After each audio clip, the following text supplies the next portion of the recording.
Assalamu alaykum hormatly ýeşler. Şu gün 2026-njy ýylyň 18-nji awgusty heplenýän şenme güni hoş geldiňiz Türkmenistanyň Demokratik Platformasynyň kanallarına. Şu günkü biziň gepleşigimizde Muhammed Döji geldi. Muhammed Döji. Muhammed assalamu alaykum. Hoş geldiňiz. Salam Rada, salam vatandaşlar. Şu günkü biziň gepleşigimiziň temasy kabinet ministrlikdaky bolup geçen masalaçylyk. Şu barada burun ders. Ondan ýene bir video görkezdim we şo ýerde Muhammed agyň diskussiýa ederiz. Ondan esas temamyza geçip we beýleki videolar görür. Muhammed aga, ona ruhsat berseň men birinji videony görkezeyim. Bo. Ýene biriň täze aktivistimiz emele geldi. Şu adyna birut diýerler, birutmy, guşmy bilemok ýöne. Şunun bir aktivist bolýan. Salam vatandaşlar. Men şu çıkışımı dinle. Kime demiştik? Hani bir video koydum amen. Kazan'da Rusya'da var ha. Nabriz'in Çerli'de bir deveçtiğin vatandaşımız oğlanlarımızı, Türkmenlerimizi Urş'a iyi verirdi. Sonunun sonunda bana yadayanlar var. WhatsApp'tan Türkmen oğlanlarımızdan görüşenler var. Ben sanmadım. Ya ben söylenim görüştüm. Aynen ben birinin de ikisinin oğlu giden, Urş'a giden, belirtilen takatı giden, kaynı giden son yani. Ne diyecek böyle? Açık olan adam bir ayarlığımız var. Bunun oğlu, var onunuzda Nizhny Novgorod'da var, o kapıyorum. İnternetten Nizhny Novgorod'da o kapıyorum. Arada maşinalya da kredi veren moltörka bunu poliçe haklayadı, içinin gerayını çıkarıyorlar. Atıyorlar türme, sıvı atıyorlar, yaş olan ne bunu? Sıvı atıyorlar bunu, haklayalar bu 6 ay da sonra 9 yıl var ha. Seneye narkotikte tutuldum diye de 9 yıl buna cezat ediyorlar. Bu oğlanım yaş olan, bir 26 yaş olur, 60 yaş olan ne bir yaş. Oturuyor, şimdi de geliyorlar diyorlar, seneye çıkmak isteyen mi diye türmeden diye, Urş'a gitmeli. Ukrayna diye. Bu oğlanım ne mi? İçerini bilen artaya. Oturun 9 yıl. Benim kadın kalmırsa. Ya şu oğlan. Ay böyle diye. Buna diyorlar sana pasport veriyor. Pul töreyor diyorlar. Rusya pasportunu. Diyorlar da beylisini oğlayalar da oyun kamadın üstünden bunu Urşa'yı veriyorlar. Ay bu oğlan ne mi? Ama çok da 9 yıl oturanımdan Urşa'yı da ne diyorlar. Bolşevkiye. İzzet'e Allah geldi. İzzet'em geldi. Benim devişli edareleri, ecevlerim bilir. Vardım hem de baktım. Düşünürdük. Nehip olsa oğlunu alıp çıkardım. Tamam bu oğlunu ne edip? Bu oğlunun videoları var benimle. Videoları var. Gördüm. İlk bir ay tayinliyorlar. Bir ay tayin yaptırırlar. Yaş oğlan bilen o kuş tutturlar. Ördük dedi. Böyle kuşlar dedi. O sette o av yaptırırlar. Bağlık tutturlar. O tuğrukları var. Avtomat atla oturanıyorlar. Avtomatta o gücü meten atlayır. Yaş oğlan, hor oğlan şunu yani. Katla oturuyor. O psevdonim, o lakamı var. Hem dokumentlerin bizim elimizden geçiyor oturuyor. Nemli tonu var. Şu tonu olmaz. Mesela. İlk bir kay öyle bir 2000 dağıttan iyi veriptir, innem yok, oğlan yok ortalıkta. Belki 4 tane mağazam edenler, memnunla görüşenler var, şola kavşanlar, ilk pulu veriptirler, sonra ikisi türmede saklanmalıyalar da uşuyu veriyorlar, orsun taksika soruyorlar. Belirtiler üstelik oyuncağı diyorlar, üstelikleri oyuncağı diyorlar. Ne mi diyecek olan berde? Bunların ilk pul veriptirler, hemmetin heni var, o şekilde bir pul iyi veriptirler, borlu, yapırlı, adamlar havar yok, hatir yok, oyun kamadan cametlerim. Varonuş oyun kamattan korkun, Varonuş'da olanlar, işleyenler, okuyanlar, yaşayanlar terörap olun. Varonuş şehirine ortaydın. Şotaydan kendi verenlerler oyun kamadına, onun Nizhny Novgorod, onun kendi verenlerler. Ne? Men näme diyecek bolýar? Bäde Dağını yetti, ilk pul tölüne, bu gelenden ejeleri geldi, kakaları geldi, oğlu geldi, bundan bu da men yine de bu safara diyen devşti, idareleri bile bardım, devlet bolup var, anırıp barmadadır, ejeti, benim içecek dedi. Men neydim, doğuncuğum deydim, ben gitsem 4-5 gün doğalarım varsa, işte adam var çıkılmerdim. Önün gayet nereye gidecek? Önü hükümet adalet bağdım. Hükümetin üstünden bir işlerlik doğancuğumu vet ettim. Dedik orada netice çıkardık umid ediyor. Karşı oturuyorlar. Kavarıyor. Ölümü, dirimi. Onun önüne ben bu videonu koyacağım der olayım. Yine de bu var 4 tane böyle sağ olan canı diyelim. Bunlar nerede? Stavropolski kray diye. Svetogor улица. Kirova yürümüş. Siz orada oturuyor. Turmede. Siz orada. Kaybolduk yani. Şu videomu koymamın sebebi. Kendiden ayıp veriyor. Stavropolski kray, Svetogor улица. Kirova yürümüş. Siz orada şol. Altsan Türkmen oğlum diye bir kaçak diye yordum. Tuttular getirdiler. Nem diye kuvunun geliyorlar diye uşağı çekme, gol çekme dik dur diye. Öyle pravuşlar da çıkaran oklar diye. Kameran için böyle onu getirin. Kameran için o. Kova demek diye. Pravuşlar çıkaran oklar diye. O kömüge daydedik. Böyle canede oturuyorlar. Nimen neme berde diyecek olan devişli uğramalar, devişli idareler, Stavropolski kray, Svetogor, улица, Kirova, yemek ortada adresi. Fakat altına bir Türkmen oğlunun oturuyor, gayret edelim, elimizden geleni edelim. Telefon, gerek öyle telefon numaraları ama oturan yerlerinden Türkmen'den narasız oradan canede oturuyorlar. Türkmen'de hem edelim, kayboldu. Bunu aydiyanlar diye, buna artualar diye, erkeğin gelirlerde uşağı çekmi, olsun çekmi, izdivat ediyorlar diye. İdren oklara, mikro oklara, pravuşuna çıkaran oklara okuva diye. Hayret edelim, yurttaşına iknap öğrenir, yaşap öğrenir. Şuna kimde kimin dokumentini, yine burada onu ne diye, bir canlı diye de, bu Zivki. Aygır, kanıcı bir kıyırılan o adı veririz var, bunu maşine mindiriyede alıp gidiyor. Bunu maşine mindiriyede alıp gidiyor o şehirden. Enine emedi tıkarıkta palisa, benim halledilmişim, beni arkadaştı. Öylerim arkadaşlar, beni arkadaştı diyelim, onu bakıyorlar. Bu doğancığımız, gıcıvimine var, ilgilerttinler, ştahtınızı. Bu Türkmenistan'a öyle. Türkmenistan'a izledi. O gayri bizim o yemek yok, program yok diyeler koyulan noktada. O da onu haştedi oturuyor. O şeyi verecek kolyanlar diye. O çektirecek kolyanlar diye. Onun şey diye oturuyor. Açık kolyanlardan vatandaşlar bittiler mi? Hayrat edelim bu. Dokumentinin ne kadar olsa kaydedelim o. Kaydedelim. Siz o içine girdiniz mi? Dine yürü diyenlerler. Ben vaktimi kayıtlarla atlarken böyle hem de Muhammed'a bir seçerken şimdi Türkmenistan'ın salahiyetini durumda var. Ve bu olmadık olsa yani uğraşılıp ölmeli.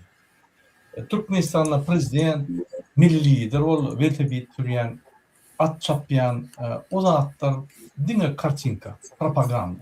Hem propaganda devlette hem bulup geçen hatta şu iki adamın daşına bulup geçer. Şu iki adam bir yere barsa yani şöyle masovka etiyorlar, adam etiyorlar, arkada gıygırtıyorlar. Yönel şunun yani drone yerine gülyalı. Şunun yok yerine olsa 99% teritoriyada maskaraşır. Yine bu ne yapacak Muhammed abi? Sen bir komentar verdin? Murad abi, men şurada bir neçe daha da ünlü çekecek oluyor. Birinci men yankı yaşulan burguttan hayiş etyen ol şu video ikinci diye koyundur. Önküsüne 120 saniye şu bir san geçiriyor. Şöyle yüz tuttum ama türmede yatıyla şöyle alıp gidecek oluyor anladım. Men hayiş etyen şolun atlarını yeke bir Sebebi bizim berde prava zaşitini kuramamız ve dayanıştı. Şolu hem Ukrayna hem Orfiyada hem dünyadaki şu mesele göz bağlanışıklar, bağ kuramaları şoları yürüyütü uğradaydı. Biz öğren beğeniyek bir gün bir kovu iş bilen meşgullandı. Olam inni aktivistlerin sanına girdi. Men şeyle fikirde islenlik bir adam öz vatanını söylese, öz vatanına birden etcek olsa, eline mikrofon alıp ekrana çıksa çaresiz aktivist oluyor. Şu adam benim aktivistlerime söyledim.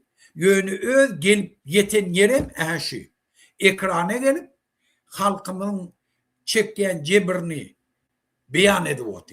Kıyınçılıklarını aydıyordu.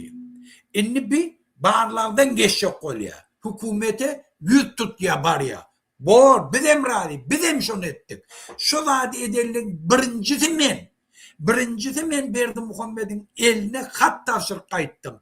Eğer şeyden, avraya kadar artık beytten hem yurdu bulaştırardın hem maşgalağını bulardın. Men yürüytü şunu eline tavşırıp kayıttım. Bizim bar aktivistlerimizin şu meseleleri çözecek olup pasolosluğun önüne vardılar. Yönü şu hükümet şoları vurdu yenişti. Eğer şu hükümet şu halkının isteğini kanaatlandırsa, şu halkını korusa, kanunu berkarar etse, öz borcunu yerine getirse, aktivizm diyenler gereği yok. Şu zatlı normalde devlette, devletin öz devişlik kurumları var, öz grajdarlarını korap, şu zatları özleri etmeli. Bizim gururumuz şunla, bizim devletimiz şunu edemez.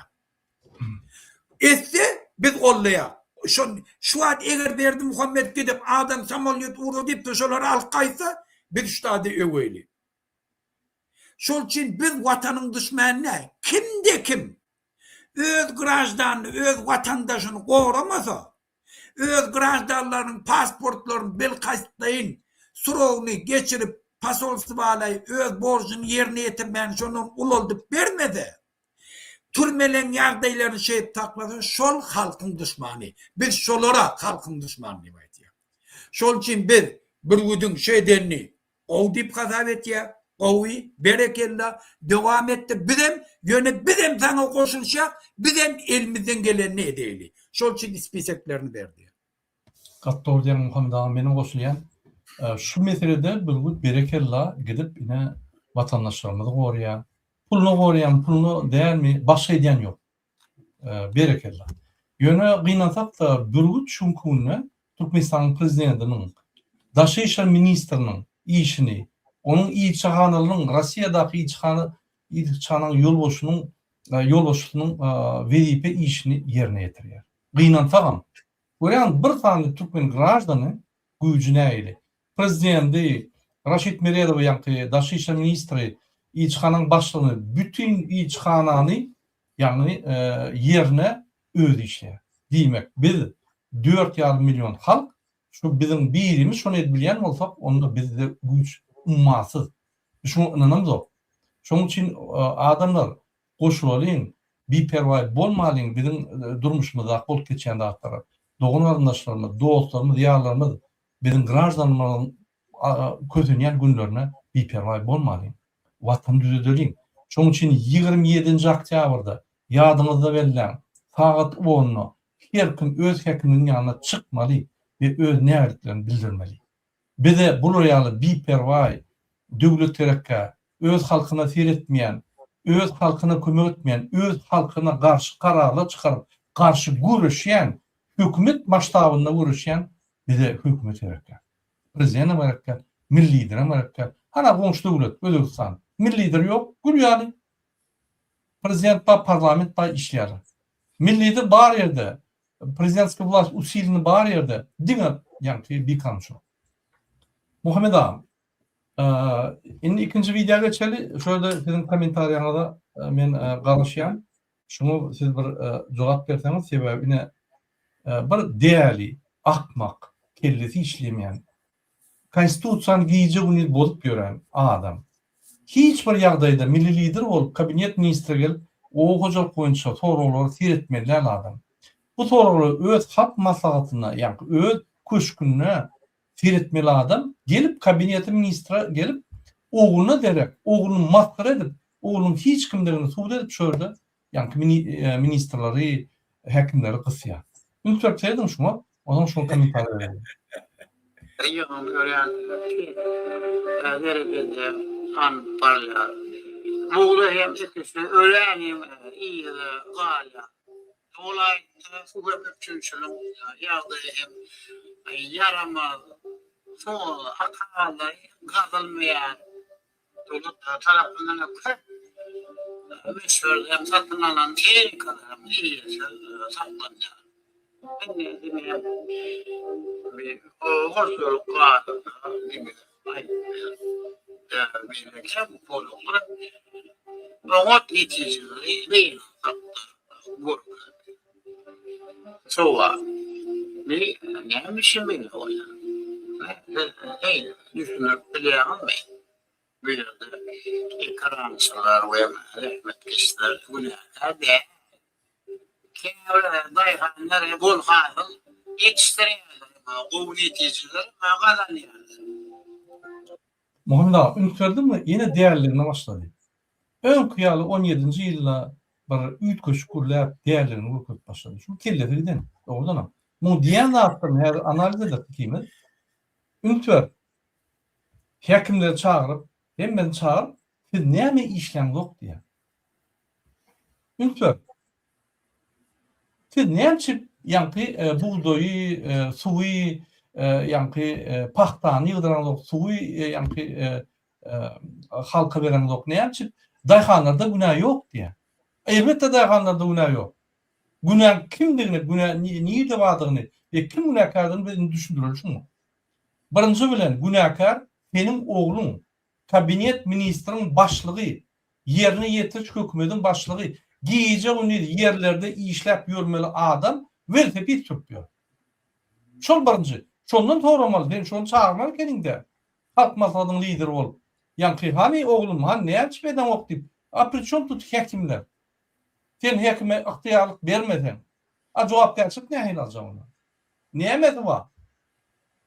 Ne ilten yani prezident milli lider olup ön prezident olan adam özün gowy düşünýän kim etmeli şu zatları. Hekimlerden soruyor. Hekim näme administrator. Şo ýerde otyr şu bolýan. Hojalyk işlerini alyp baranok. Düşünmeden men ha düşünden. Kabinet ministri oğuzuk ministri var. Şol yani ulgama teretmeli, şol ulgama öttürmeli, şol ulgama yetmeýän pullary büdjede teklip hükmünde bermeli. Yani Maliye Ministrliğine ve şonu goramalı, parlamentde ve şonu geçirmeli ve şu pullon yani oğuculuğu öttürmeli. Hekim ne emettin? Yine hekimler boyunca ederler. Şu gününe velayetlerin hekimleri salgıtları yığınap, yerli baylıklardan gelen yani TV baylıkları berip 131 milyar pulları merkezleştiriyor. Şu merkezden şu pullar arkadaş şehrine gidiyor. Olam kim doğuya? Yine de böyle. Yankı hekimler neye mi işlem yoktu yani? Şu pulları, yankı şunların kaytarıp vermeli velayetlere pullarını, velayetlerin şu pulları özleştirmeli. Yankı metbuat öylerini, medeniyet öylerini, medisina öylerini, poliklinikaları, tiyden kömek, paxta meydançılarına şertler öğretmek, paxtaçılara, ekrançılıklara şertler öğretmek işlerini, yani logistik işlerini etmeli pulları uğurlap, arkadaş şehrine soğup, bütün dünya uğurködüp, men ine tamzak değerli neteredim. Men nehili şehruk bilyen değerli o zaman deyip, övünüp, onlardan pulu uğurlap, onlardan talep ediyor. O ne yapayım işlem yok deyip. Zaten şu arkada verilen pullarını onlara ver, daş ederler şu velayetleri, şeyle var kaldırırlar, özün barında gen görürsün. Aşgabattan goğut yani kaldırırlar, oğudan ederler. Ola bir. İkinci, Ünfer Muhammed ağa, 131 milyar manat yığınan ya. Şonun, misal hükmünü alalım, Mar velayetini. 2,9 milyard manat velayetde galýar. Galan merkeze gidiyor. Inni 2,9 milyard manat mar velayetden gaçyk ya. Mar velayetden bir topar himik önüne çykýar. Onun için yani halkı kötünye yaramayan bir topar kefeller emele gelýär. Olar kötünye, olar derdi jany bilen şo pullary yani ödüşdirýär. Inni şu adam şo pullary alýada arkadaş şakanurya ýylyna da 2,9 milyard gaýtarýar. Oňa näme aýlyk bersinlermi? Oňa köçe ursunlarmy? Oňa köprü ursunlarmy? Oňa kalkawçylara ýa suw çeksinlermi? Sen o hekimlerden sen okuzuk ministrini ýatýan. Hekimden sen ýa suw ministrini ýatacak bolýan. Hekimden sen maliýe ministrini ýatacak bolýan. Hekimden sen parlament ýatacak bolýan. Sen özüň toğrak berende ikilikçi bolansoň düşünen ok näme toğraýan. Ýa-da doğru Muhammed ağa. Düşündirsene sen. Doğru. Buna birinciden şu video haçan bolanma karşı. Men şunu ulan öyle maktada bolanma. Bir arkada öwjek bolup goýupdyr. Şunu men ýalňyşmasam bir ýarym aý boldy. Sebebi bunun täzelik boldy mara. Ýamdan ýygylmady. Buğday ekilmedi, suwam ýok, katastrofa. Indi bulum işleyen kişi göközü koteva ol oğla sansız ulgumda yankı bir aktivistimiz ya gattoriya sansız ulgumda montaj hükmünü kabinet ministri okuyor. Yani kinoçuk okuyor. Ya düşünen okşoyda bolup geçen dağıtları. Yine ministrler aydiya vak kimin yanına baracağımızı bilemiz o. Bular düşünen ok. Onu düşündürmem bir iki yıl gerek. Onu den hiç situasiya ütköýär.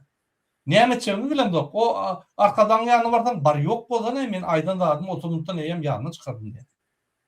Indi näme etjeklerini bilen oklar. Şoň üçin bu bloknot ýa-da bir iş görkezjek bolmak hökmünde başga alaçlar ýok. Bunu näme diýjek? Burada men şu başka tarafına neme deyin. Şu birinciden siyasi krizis Türkmenistan'da şunu anlatıyor. Eğer şu video şu yakaylıkta çıkan var. Näme için? Näme için? Näme için sebebi? Birinciden ne? Konstitusiya boýunça Berdimuhamed'in kabinet ministerinin ýygyny geçirmeye hakkı yok. Hakkı yok. Eýem konstitusiýa. Nähili mesela o kocalyk ministeri Senagat ministerinin ýygyny geçirdi. Nähili? Absolutni cinayet onu edibilmeýär. Inni yönüşü edipdir. Ondan näme zat şunu mecbur edipdir şu zady ýygyny geçirmäne. Oğlundan ana. Hakiki. Oğlundan ana. Ananmasızlyk nämeden gelip çykýar? Yurt dolandyr bilen aqyşdady ýa-da şun gepini kulak asana. Ya ikinci variantı düşman ok, ne kompetiýa. Ferdara aşağı näkile hormat koyuna. Şoňa göz ýetiripdir. Yani aşağı näkile Ferdara hiç ýyly hormat koyuna. Şol üçin men şolar gorkuzaýyp ştak gelen adam boldy. Oňa da etmäne hakkı yok. Bir umum manadaýdan da döwlet gurulşy Türkmenistanyň dargarlygy, krizisdeligi. O zaman yine yankı sen tarafından devam ettirir. Vapşı hakimleri birinciden hiç vakt Aşgabat'tan bellenilmeli değil. Birinci şey. Mesne vlastla öğütleri öz hakimlerini dünyanın hemme yerine şeyler. Dine imperiya vaktlarını, önkü feodalizm devirlerine hakim belleniliyor. Nalog yığınamak için. Kime? Şah, hana. Sara nalog yığınamak için. Nalog diyenem öz için. Yani şu yurt, şu iyeti, şu için özün anamdar adamın uğratya, şu halkın elinden pullarını alıp da getirip bana verin diye. Bizde hadirki 21. asırda hemme yerde hakim ya şu administratif dolandırışından halkın özü sayılıyor. Hemme işgärler. Bir. İkinci, yer meselesinde. Kurbanlığın yer bilen näme işi var? Yer halkınkı. Sen eğer yurdu östürecek bolsan, dayıkarları işletecek bolsan, spesyalistler o işletmeleri yanına çık bolsan, şolara erk vermeli, yani yeri vermeli. O zaman olan özleri yolunu tapar. Devlet siyaset belli etmeli. Biz mesela şu pakta gerek mi? Ha o paktanın kim ekti biz onların alaktan boşatacak. Ya mesela suyunu muht edecek. Ya yeni bir zadın falan. O zaman köp pakta ekleyen köpeli. Buğdayı köp ektirecek mi? Buğdayın satın alsın şu devlet şun yanak parasını yukarıda alacak. Hem ekşi buğday yakar. Ben de bunu devlet siyaset çıkarıp kimin neyme ekmelliğini, yurtta neyme gerekliğini belli diye. Ondan daykallara yere berinden sonra daykalların özleri bilyen neyleşme. Ondan sonra şeyden sonra mesni vlastın onu gidip paktaçıları kovalap yörene, daykallar kovalap yörene, ya daykalların önüne cevap verene. Ol etmeli işini et ya, abadançılığı eser et ya, şehrin öfşüne eser et ya, sosyal yağdayını eser et ya, bir tofur son yanak problemleri çözüyor. Ondan ol, aşuat hakimle ne emestin? Verdim Muhammed'in önüne cevap verdin mi Serdar'ın önüne mi, pakta cevap verdin, buğdaya cevap verdin mi, şehrin öfşüne mi, ıstıroy, ne eme cevap verdin? Hemmesin bulaştırıp böyle, geliyorum seviye. Ola da ne alacak değil, o zaman yadan kişi oluyorlar, başka edecek taatlarını. Vatandaşlar. Doğru diyorum. Muhammed ağa, gelin katılıklı görülüyor. Dinleyelim şunu, şu değerliğin bir diyen adını dinleyelim. Murat ağa, men hadir bir duşçuğa gitmeli, men gideyin onunla. Sen gayret et, uğzat ver. Bol. Bol ya, yaş Murat ağa, davay. Ta oğlum vatandaşlar. Hormatıyla bir devam edelim. Yine Muhammed ağa gitmeli bol ya. Devam edelim. Bir dinleyelim bu değerliğin neyemediğini. Neyeme diyendi. Geçtin mi oğlum? Fani, aveva mi vicino fani. Ulat ve traktörün hayatından bir gorgulun talaplarla iyisem alıp yani mumuna yapalım sebebi. Var işlerle fani geçti var. Oğlum hem görüşürüz. Yani baksın, şimdi bulmuyor. Hala ikili diyen yer bölümünde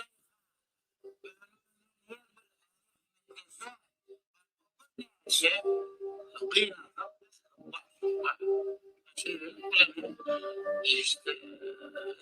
çeken diyorlar. Dedim vatandaşlar, şu adam probleman gilde gidecek ya. Başka bir adam. Ben düşündüreyim yani. Öyle pulları uğurluyor. Yani velayetlerden gelen pulları, yani talı tökmünle tevval kökmünle gelen pulları velayete vermen arkadaş şehrine uğurlar ya. O zaman hekimler buna kar ediyor. Hekimler näil köp kursun, näil ýollar kursun, näil ýanky medeniyet öýlerini kursun, näil medisina öýlerini kursun. Näme onun jüzünden pul çykarsın. Näme sen öz arkadaş şehrinde öz jüzünden pul çykar guraňok. Näme bizim pulumuza gurýar. Näme velayetden puluna gurýar. Näme velayetde ýaşayan adamyň rızkyny alyp şo pulu öz meçidine 450 milyon dolar gurýar. Şondan başlatar eden. Ola bir. İkinci başlıklar olacak bolýar, bular başlyk boljak bol piştat eden oklar diýär da diýip. Näme etsinler bolar? Hawa hekimlikde korrupsiýa bar. O gilliň dat diýär. Hawa hekimlikde bir topar ýanky organizasiýon sistemi işleýän olam gilliňler. Ýöne onu bilen, onu düzeniň bilen ýanky köprüler, ýollar gurup bolan pul ýok. Edatda adam seni uğurlayan. Özün kutoran oğri, gelibem oğurçılık edip, ýanky büdjedin pulunu oğurlap, öz arkadaş şäherine hiç kimden toraman oğurlap toğuyan, o yerdenem 5 etse, 6 etse bakalır kaldır pulunu kazanyan, yegenlerin bilen, 15-20 firma bilen, o zaman gelibem hekimlerden tanıp edýän. Sen bizi idiot diýip hatap edýän. Özün idiot bolsaň biz idiot däl. Ola bir. İkinci, öňkü Sowet 80-nji 70-nji ýyllaryň Sowet sistematyna ulanıp şunkunna sen hökümet tarapyndan hemme zady ýanky kontrol edip etdirjek bolýar. Birinjiden näme potroçy işleýänne ýanky diýişiň ýa zähmet çekýär, işleýär, kösönýär. Näme bol işläp öz ýanky öndüren zadyny tapşyryp bir gavat ya. Şonu düşünürler. Näçe sen şolun öndürülen harityny ýa-ni bermeli pulunu beremok. Şoň ýarty bütün dünýädäki bahatyny ýartyny beremok. Näçe? Sebebi o haritynyň içinde suw ve 60% daýhanyň güýji, daýhanyň eli onun içinde. Näçe sen dünýäde satylýan ýa-ni paxtaň bahatynyň 60% şolar beremok. Näçe 30% beremok? 5-3% berýär. Elbetde olar köpünler, elbetde olar rahmetkeş, şoň bilenim haýy bolup öz günü boljak bolup işeňir. A sen günäkär şoňa. Ýa-ni dogrymy? Sen oğlun günäkär şoňa düşünmeýän. Köne Sowet sistemany ular halky edip ýören, daýhany edip ýören. Siz näme şol? Oğlun kiňi. Olar ýaly sen akylly bolsaň, olar ýaly sen näçe siz işleň zok diýsen, a näçe sen teklip beremok. Reforma ettiremok. Sen özün prezident 10 ýaşy bolanda reforma edebilmedin. Düşünemok. Sen bir gutoran stomatolog. Oňsoň häzir häkimlerden ýa aryny aljak bolup, näçe bir işleň zok diýip, ýa hökümet işleýän kişi diýip göküjek bolýan sebäbi oğlum başara onu. Senem, oğlum şunu diýseňizem, bu iş däl, bu maskaraçylyk, bu 70-80-nji ýyllardaky ýa-ni sistemany ulanyp maskaraçylyk mı? Şonuň üçin günäsizde reforma gerek. O hujatda suw ministrligine, häkimliklerde Türkmenistanyň syýasy sistematyna, mali sistematyna, ykdysady sistematyna, sosial sistematyna reformalar gerek. Siz ýatdyňyz da. Siz 80-nji ýyllardaky ýa şertler hem oňur bilen dogan. Bu onu ýatdyňyz. Bir ýa-ni brikolaj edýäňiz, ondan ýapyp, muny tepleşdirip, bir datçygy edip, kosmetik remont edip, bütün dünýä orkadýan Türkmenistan ösýär. Pogymyzdan Türkmenistan benzin zapravka. Boldy. Ine şu ýaly hormatly izleşler, şol akmaň däliň diýenne özem komitet ministri ýa diýen zadyna gulak atmalar. Men hemme çynowniklara, hekimlere ýülenýän. Siz bir däliň saýladyňyz. Siz saýlandyk, öz-özüni saýlady. Niýas öldürip geldi. Bu ganhor, bu däli, bu kellesiden gurläp bilen. Muny dinläp bloknota ýazýan diýen zatlaryň hiç manysy ýok.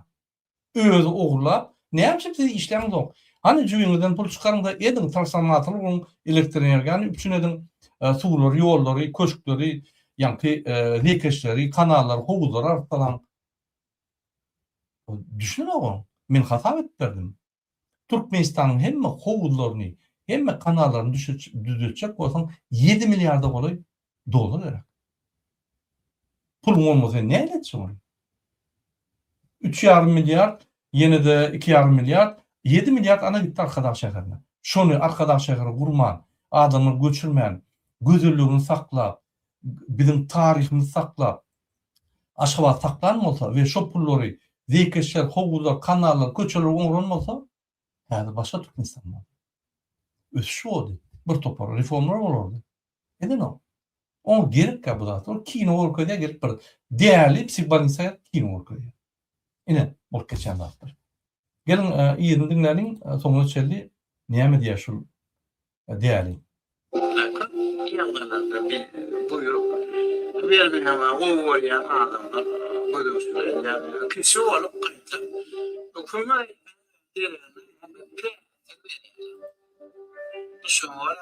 Dedim, hakyky reformasy bolmady. 80-nji ýylyň sistematy işlemän sistemany şunkuny ulanyp içine korrupsiýa salyp, ine şoňa problema, değil administrativ problema, şol ýa-ni WDP'de işleýän adamlar işleýän diýip saljak bolýar. Ýagni 0,5% şu 100% problemanyň içine zady görkezip, şol problema ine şundan şu zatlar çözülmek diýjek bolýar. Kadrın almada sen. Inni ýokary kadrlara gitdi hemmeti. Inni ortak kadrlara gidiyor häzir. Sen näme reforma etjek? Inni pulun bolsa da reforma etjek bolsaň kadrlar bolmasa näme etjek? Inni häkimge ýa beýleke bellemeni adam öň pul berýän bolsa inni pulsuz alýar. Bir topar WDP'ler öň pul alýan bolsa pulsuz alýar. Sebebi pulsuz o ýerde işat et bolanok, öyle pulum yok. O pulları sovaryalı, dödöryalı bırdatlar, ya korrupsiyalar pulum yok.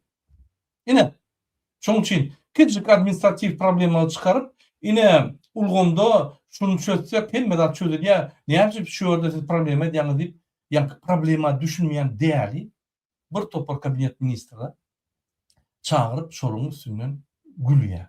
Bunun bütün dünya görkezilýär.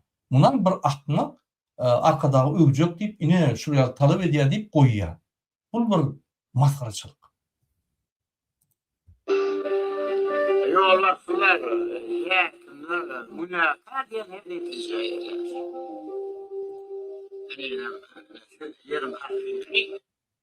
Egerde häkimler günäkär bolýan bolsa, özi häkimler goýýardy. 15 ýyllar hiç tat çözülmedi. Bir gederen paxta plany da olmadı. Bir gederen buğday plany realna da olmadı. O kagyzda bu 3 etse 5 etse 7 etse bolýar. Inni häzir häkimler oğul goýýar. Onu oğluna işten ayırmadılar. Näme 3 ýyldan bäri häkimler goýýar, aýrya goýýar. Kakoy tolk? Diýmek häkimlerde problema däl. Sen häzir täzini goýarsyň şoňda. Ondan munaýyp muňa başgasyny goýar şoňda. Diýmek, diňe şondan ykdysat soraw düşünmeseň, siýasat soraw düşünmeseň, sosial soraw düşünmeseň, diňe şundan düşünip bolýar. Häkimlerde günah ýok. Günah baýyň on çoklular şu problemi çözýär. Problema prezidentde. Problema kabinet ministrinin başlygyna, birinji ministrde, olam teň oglum. Problema ikiňizde. Şu ikiňiz bolup siz çürük tohum bolup bar ýerde şu çürütdiňiz, şu bir da öň işleýän bolsa çürütdiňiz. Ine problema diýdi. bilmiyorum. Efendim, yerin hakiki kitaplarına Sen adamlara yer payladın mı? Oraya gurlar yani. Prezident olup. Yok. Oğlun prezident sen üstünlüğü milli lider olup bütün öňe 100, 200, 300 yıl seyredip şo netije gelin mi? Adamlara yer paylamasan yerlerden yankı hiç ýyl hasıl at bolanok, tykşytly bolanok, korrupsiýa ösýär. Näçe pädir ona aýdy? Yerlerin iyisi yok. Aten beren okta yerleri. Biz birinci bilen aýtdyk, halka yerleri bermesek, hasıl alıp bolmaýar. Ýani hasıldan giýdiji alıp bolmaýar. Sebäbi o ýerde korrupsiýa köpelýär. Şoň üçin halka bermeli yerleri. Yerin iyisi özüm, hökümet yerin iyisi. Arenda berýän bir topar korrupsiýanylar, ondan hem ýani rahmetkeşler ýerdäki işleýän daýhany onun aranda alýan dubla 2 gedek töleýär. Gymmat düşýär. Näme ýaşadyn? Özüm şol situasiýa sokýan, bilmän, düşünmän, stomatolog bol. Ondan yerleriň ýeri ýok diýen. Sen bizi idiot görýän, ýa sen idiotyň sen dowam edip üstümden bilýän. yani görkemler yani yollar sonra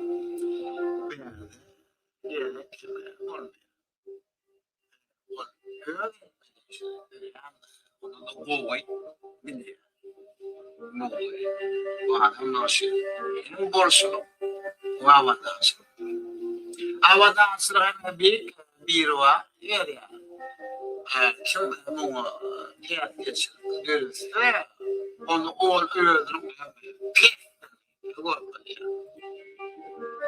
Ne gözüm öz vardan ya. Kim şu daýhanlara ýa-da täpeç görse özüm petdi.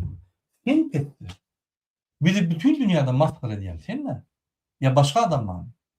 Ya hekimin maskara edýän çıkıp verse bir sürýärmi? Ya hekim çıkıp çapıp attın yıkılıp bütün dünya belli bolup bir tamsyk ýa-ni imaj edýärmi? Yok, özüm sen özüňden başlaýda bir gerek var. Yani kami, tohum mu, dökün mü ya böyle rahatlar devlet tarafından satın alıyor. O yüzden burada oldu. Dolayısıyla hemen bir işlem duyulanlar böyle netice. Sizin özüňiz we onuňyň netijesi.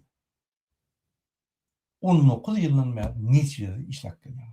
Häzir Türkmenistan benzapravka bolansoň, Türkmenistan'a açık kıymalı var. Bolmasa halkına çıkıp gitti içinden.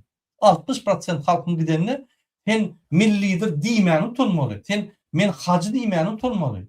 Sen men dizayner, bu goşgy ýazan şahyr, poet diýmeni utunmaly sen. Utunsa sen bihaya. Men başga söz tap bilemok. Muňa ykdysat tarapyndan ýa syýasat tarapyndan düşündirmem onu. Bir idiot. Ýere geçirýän hakykly karança. Şunu Gürkan mäni de. Göle uçuruňy da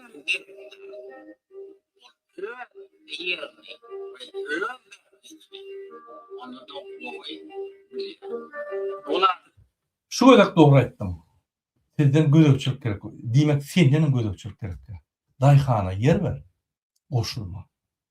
Tuğunamalar, yani transformatör bulkotan vurur. Ondan kompresora moyar, turbo da çeker.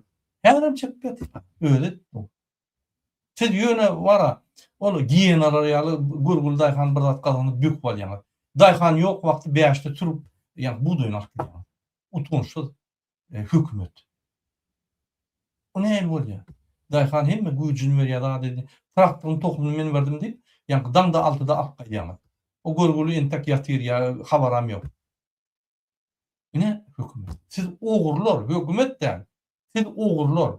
Hatta dökün verende de ogurluk edýäňiz. 100% bermen 60% berýäňiz. Hatta tehnika verende de ogurluk edýäňiz. Ýene de dayhandan pul alýaňyz, muhtarym diýip. Olam pul bermeli ýene de. Oň zapçatyna dayhan çykarmaly. Siz dayhany ýöne ezdiňiz, taladyňyz. Ol köçede var ýakan talaman çykýar, siz talamanlar. O zaman häzir idiot bolup, ýa häkimiň üstüne günahy atjak bolýar. Günah sende dogan. Biz senden doýduk, näme diýinjamiz bilemez. Hemmemiz üçüp dogaýdyp sen ýykaýmadysy?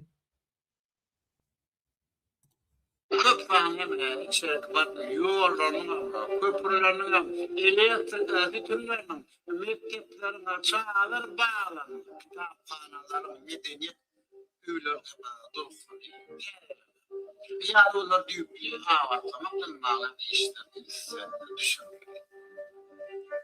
Yani bir oyuncu, korkucuların filci durmaz.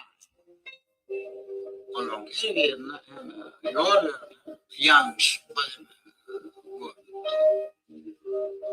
ona da ister. Sizin oğlunuz etmeli birinci bilen. Sizin oğlunuz şu velayet hekimi oýa. Sizin oğlunuz reform etmeli. Sizin oğlunuz velayetler aylanıp ýanky toýlar geçirmeli. Dayhanyň ýanyna baryp duruşmaly. Sizin oğlunuz gidip birinci ministr hökmüne gidip dayhanlar bilen şu problematyny düşündirip şöyle ministrler bilen reform etmeli. Sizin oğlunuz size ruhsat bermeli arkadaş şäherine büdjetin pulu uğurlamana. Şu pullar durup ýanky okujulygy oğulary etraplara goýmaly. Ne sizin oğlunuz da ne? Ne yapıp tutsak edenler? Ne yapıp işten aýranlar? Sebebi siz wezipeleri taklap Türkmenistan'da dolundurýar. Pul uğurlamak üçin. Siz oğurlar, siz banditler. Türkmenistan'ın işini vami, ya halkın işini vami. Halk 60% gitti Türkmenistan'dan. Size 5 milyondan köp halk gerek yani. Bu neydi? 4 milyonun 60%'ı olanlar 2,5 milyon Türkmenistan çıktı. Bu neyden prezident olyan? Neyden birinci minister olyan? Neyden milli lider olyan? Utanma. Onu suud etmeyin merak edin. Hem yankı bizim nire varsan Türkiye, Rusya, Avrupa, Varşava, Türkmenlerdir. Hem servis eden Türkmenler. Näme Türkmen halkı beýlik halkyny kemmi? Ya işläbilen okmy? Gülýär işläbilen. Suuda media bütün dünýäde. Güne diňe sizde Gurbanyl Berdimuhammedow. Cenap diýen Gurbanyl Berdimuhammedow güne diňe sizde. Sizin tohumuňyzda biz sizden bizar. Oğlumuzdan hem, özümüzden hem, gıyydığımızdan hem, yığınlarımızdan hem, yani körükünlerden hem, çıkanlardan hem, hemmelerden biz bizar. Biz sizi tutup etmeli. Bizim başka lazımız yok. Şoň üçin hormatly ilişler 20-nji oktýabrda hemmemiz öňe çykyp nägeliklerimi öküp şu ikisini tutsak edelim.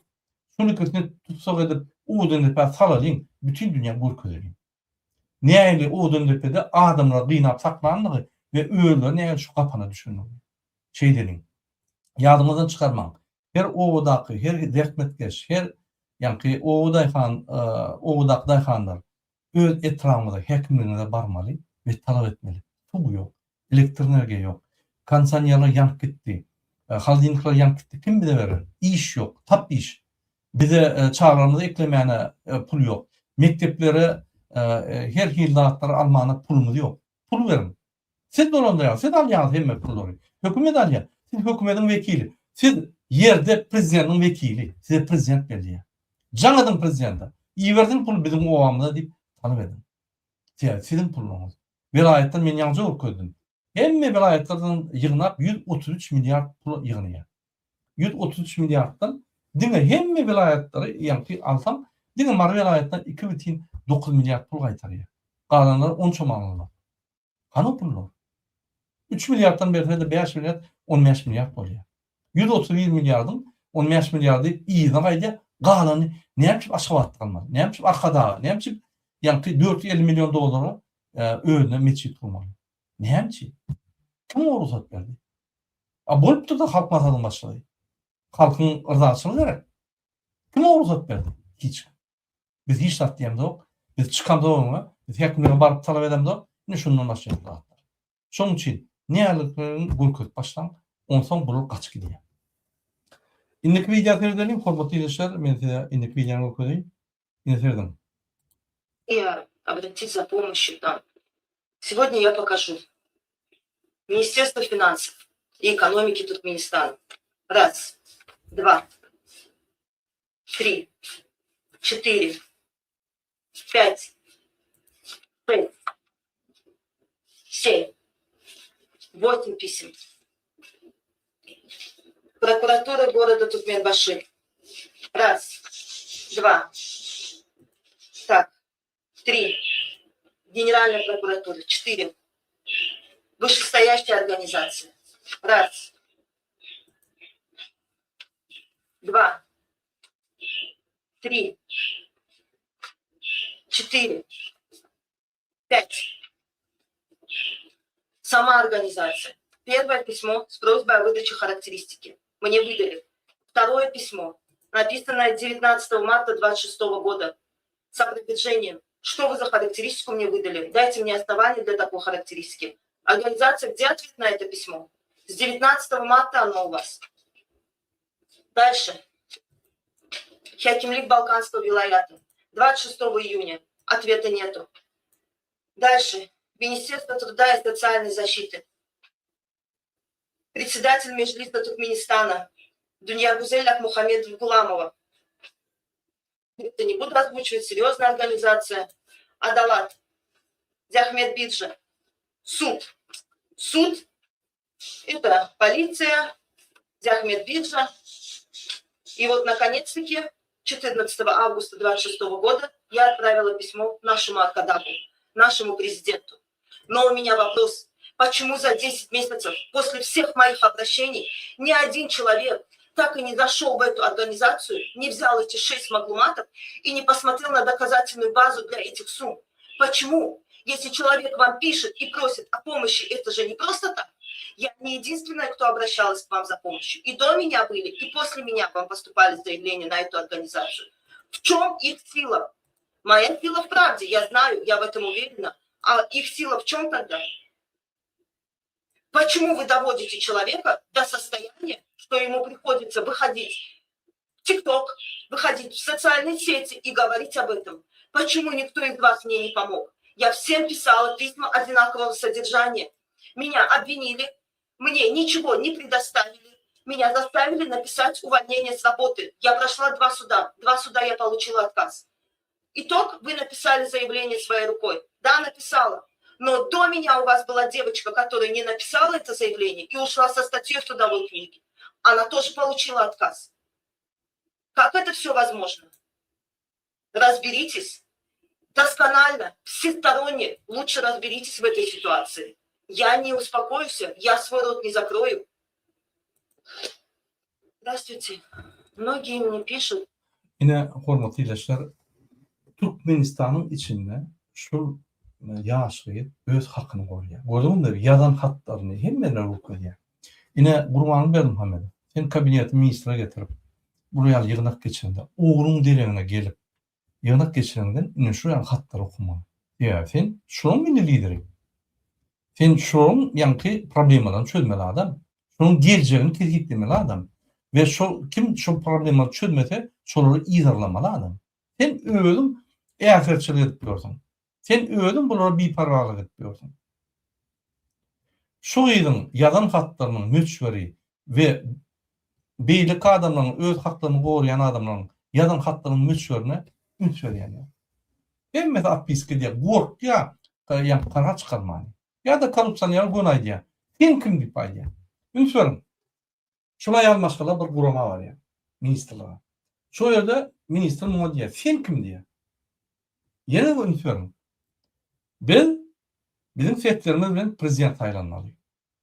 Bizim fetlerimiz oğurludur. Bu oğru, atalı oğru. Indi şo gelen oğru bizim problemlerini çözmek için, bize servis etmek için yankı birinci ministr bolýar. Ona başka birine bermän gorkýar. Serdar Berman. Özü bolýar. Hem birinci ministr, ýerine ýetirici ministr diýmek, işler günne edýän ministr.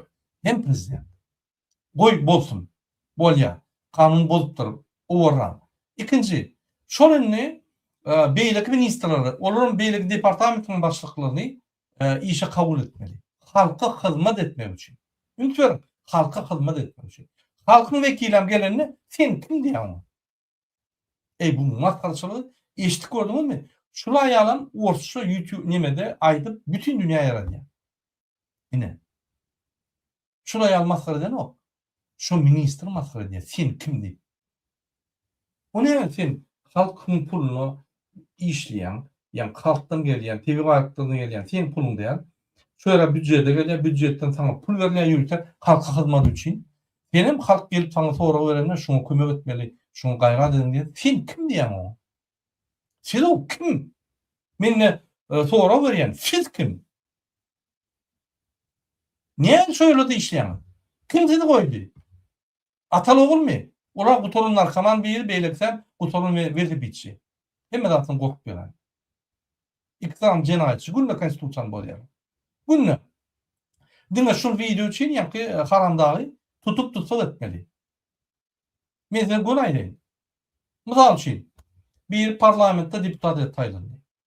Baryp birinji ýa-ki prezidentiň orna kabinetine girip men ýygnak geçirjek kabinet ministri ýygnak geçer. Näme eder şonu?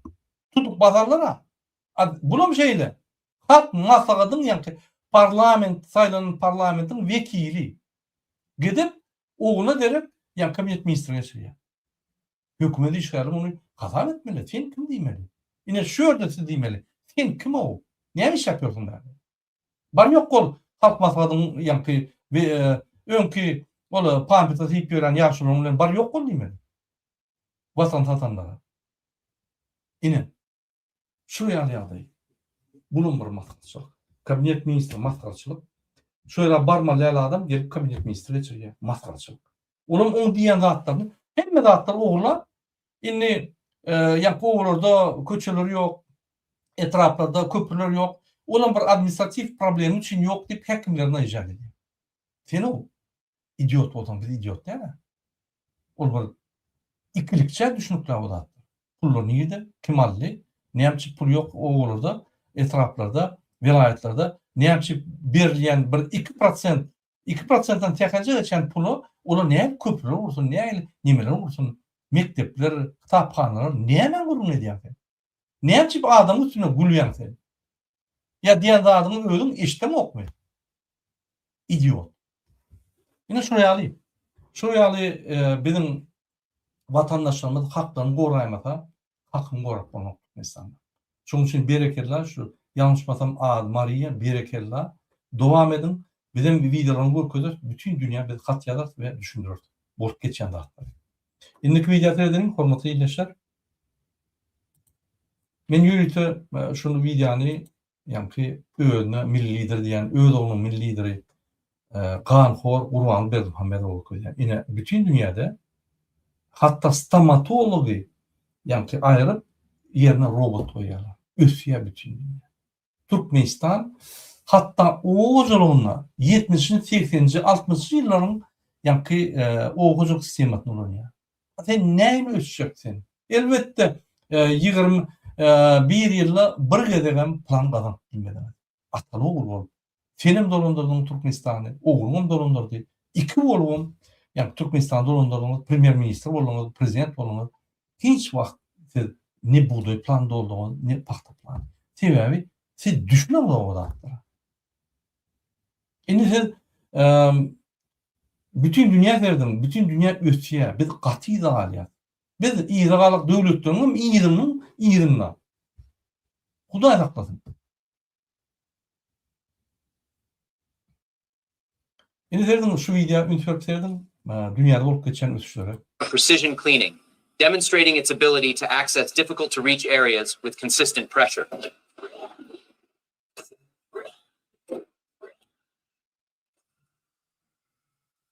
The robot is now performing a precision cleaning. Ine şu ýerde robot eýem roboty öwleşdirip onu iskusny intellekt goýup içine bir topar agentler goýup, bir topar programmalar düzüp, onun ýanky fizik, bio we iskusny intellekt taraplaryny ösdürip eýem doktor bejerdiler. Bizim o doktorlaryny bilim akylmen daşyrdy diýär. Bizde internet ýok. Olar sanatı teknoloji için maskara bolup bütün dünyada oğlum. Sevda berdim hamle. Ne elsen internet yok döwletde sanat teknoloji için. Bir gülkünç, ol bir Rabakov, onu başka sözüm deyip bolany. Rabakov ona göre akıllı. Düşnen o ajörde hocalyk işleri, yani mali işlerine düşnen ok nämetçilerin o ajrap ýör. Şondan 3 ýylda bu diňe gadançylyk kanunlary çykarýar, başgalar çykarlar o. Gadançylyk çykaryp bilýär, onu bir akmam çykaryp bilýär, onu bir ülkeçik akla merak gel. Yine sizin ötüşüňiz. Ters ötüş diýil. Отрицательный рост diýilýär da, ters ötüş. Başga ötüş ýok aslında. Siz parazitler bolýar, diňe ýanky потребительler. Siz bir sazdawat edip görýäňiz. Ne firma çykardymyz, ne zawod kurup görýäňiz, ne zawody işletip görýäňiz, ne de aýlyk berip görýäňiz adamlara, ne de kredit alyp boş bolup jogapkärçilik kıldyň. Diňe ministr bolup jogapkärçilik pul goladyň boldy. Oğluna hiç yerde de işlemedi. Hiç adam bilen ok. Bir narkoman serhoşun saýygyna prezident boldy. O tarpiyada gıydın ama Hudaý saklady. O da parlamentin başına gelse, tarpiyada Rabakov serhoş. Türkmenistan'ın göçkülerine. Yine hormatly ýerleşler, ýagdaýlar şeýle. Şonuň üçin 23 sentýabrda halk maslahaty bolýar. Eýýän bir de ýatyp başladylar. Berekella ortaýetden bir de ýadan olanjak öz student öz tekliplerini ýazdy. 10 teklip goýýardy. Berekella. Şol ýaly halk maslahatyna teklipler berip, siziň adyňyzda, siziň näme problemaňyz bolsa, näme teklibiňiz bolsa, näme soruňyz bolsa, kyn görmän ine şu ýerde interpretlerden men telefonlarym bar we şu ýerde men Telegram adresim bar. Şoňa ýazyp bilersiňiz. Biz şola jemläp, aktivistler bilen teljerä, sosial ugurdan, syýasy ugurdan, ykysady ugurdan, tehnologiýa ugurdan, medeniýet ugurdan, ýanky şular bölüp bulary ýanky çözüm tökmünde we maslahat tökmünde we pikir hökmünde bir halk maslahatynyň wekillerine YouTube'da ofitsial halk maslahatyny urulýar, kabinet ministri urulýar, hem ýere urulýar, bütün dünýä urulýar. Siziň esen guly ol ýol ötün, ya guşgu diýdi, ya darganata diýdi, ya da terkçi diýdi. Şu oturan ýerinizde bize maslahat berin. Siziň şo ýerde aktivitleriniz bizi bütün dünýä eşitdir. Şoň üçin halk maslahatyna egerde biz teklipler berdik, egerde biz toralymyzy goýsak, egerde biz özümüz halk maslahaty hökmünde halk bolup şoň gatnaşdyk, halk maslahat düzüldür. Mümkin o serhoş ganhorda aýdar, o bolle deliňini. Halkdan eýem şunu gelip başladı, biz şunu çözmedek, bizem ýygnalar, senem ýygnalar diýip, onu mümkin serhoş, idiot, bir kısan bizim soramızı seyredip siziň ýagdaýyňyzy gowlaşdyr. Şoň üçin siziň tekliplerinizi garaşýar. Ola bir, ikinci 27 oktýabrda, 23 sentýabr teklipleriniz näçe il berdiňiz biz tercihler üstünde işler. Näçe il berteniz biz 10 ýaşyna 20'lerine eýýam ýa hökümede, eýýam parlamente, eýýam halk maslahatynyň wekillerine geçirer. Şoň üçin egerde siz ýerlerde gymyllamany, ýa gorksaňyz ýa-da gymyllap bilmeseňiz, oturan ýanynda telegramda ýazyp goýun. Eger ýazyp bilmeseňiz, ogluňyz, çagaňyz, goňşuňyz, dostuňyz, ýaryňyz, ýa Rossiýada ýaşaýan birine telefonyna düşündirin, öz ýazyp ber. Biperwaý bolmaň watana, öz durmuşyňa, öz doganlaryna şonda. Indiki pişikçeli hoşlar bolun. Bizim kanallarymyza ýazyň. Biz sizin bilen şu döwlet düzeltmeli, başgalaç ýok. Bize daşyny gep düzeltbiljek ýok. Şoň üçin hemme zat bizim elimizde. Hoşlar bolun.